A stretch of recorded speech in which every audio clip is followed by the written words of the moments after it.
Coa morte de Castelao, o galeguismo seguiu sendo o que sempre foi. É dicir, cun sector que podíamos chamar de dereitas e un sector que podíamos chamar de esquerdas, como sucedeu sempre no Partido Galeguista e no movimento galeguista, porque había unha tarefa primeira e principal a cumplir, que era a liberdade de Galicia.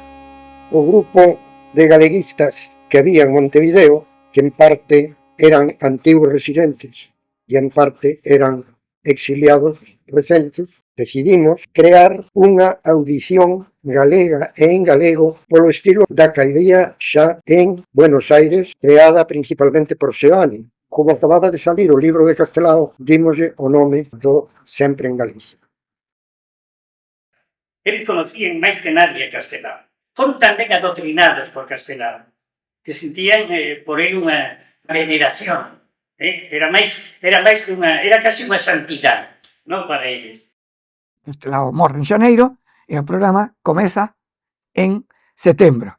Eses meses, os galeguistas amigos de Castelao estiveron dándolle voltas o tema de facer unha homenaxe, ata que deciden o programa de radio. É unha etapa máis marcada pola República e pola loita contra o franquismo.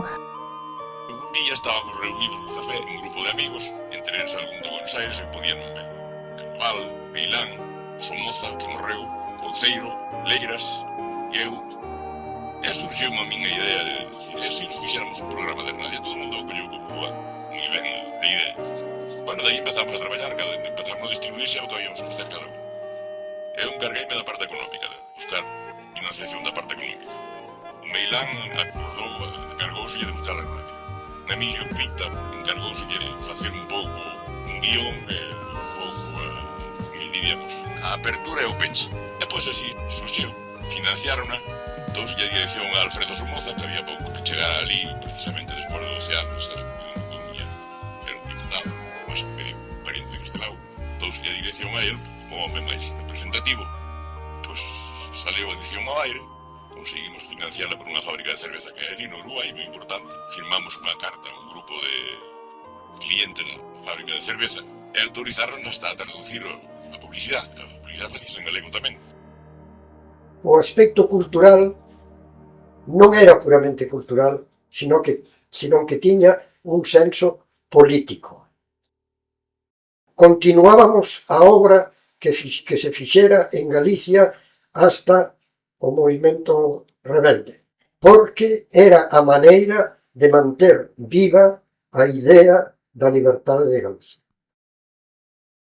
Neses primeiros anos, Lois Tobío, quen marca a liña editorial. É unha persoa culta, erudita, moi coñecedor de Galicia, do galeguismo. Marcase ese obxectivo de educar os galegos, se queremos, na súa propia cultura. E faino a través duns editoriais preciosos, cunha linguaxe moi sinxela, moi lírica, se queremos, cunha linguaxe amable, cousas propias da nosa cultura.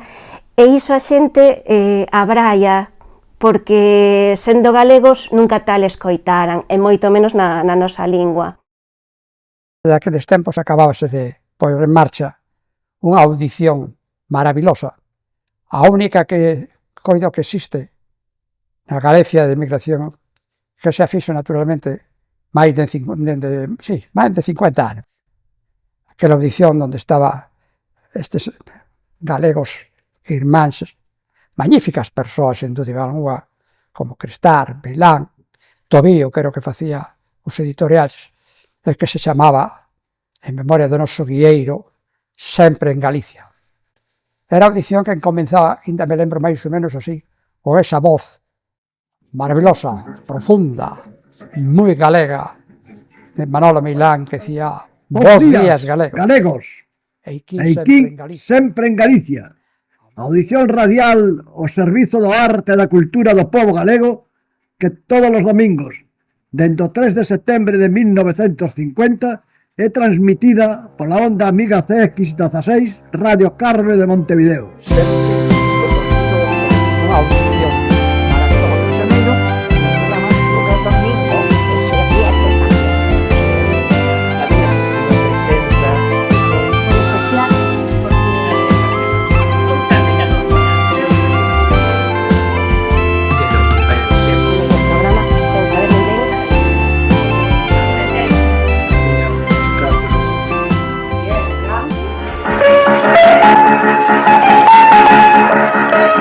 Bos días, galegos. Aquí sempre en Galicia. Audición radial ao servizo do arte e da cultura do povo galego que dende o 3 de setembro de 1950 é transmitida todos os domingos. Que tal, amigos? Moi bons días, benvidos unha vez máis a Sempre en Galicia, esta audición do Patronato da Cultura Galega que conta co apoio da Xunta de Galicia. Domingo 27 de abril. Temos un día, unha mañá soleadiña, con 12 grados, un pouco de frío. En Santiago de Compostela, na capital de Galicia, a esta hora da mañán está nublado, teñen 14 grados de temperatura. Acompáñanme hoxe as dúas compañeiras, Francis e Ana. Bos días as dúas. Bos días, moi bons días. Día precioso, día de outono, precioso.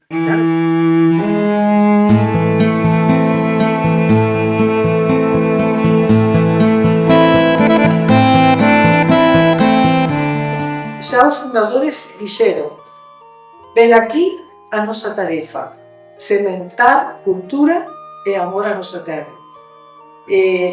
Se os xóvenes e os rapaces novos se logran sentir comprometidos con esa tarefa, a continuidade de Sempre en Galicia estará garantizada.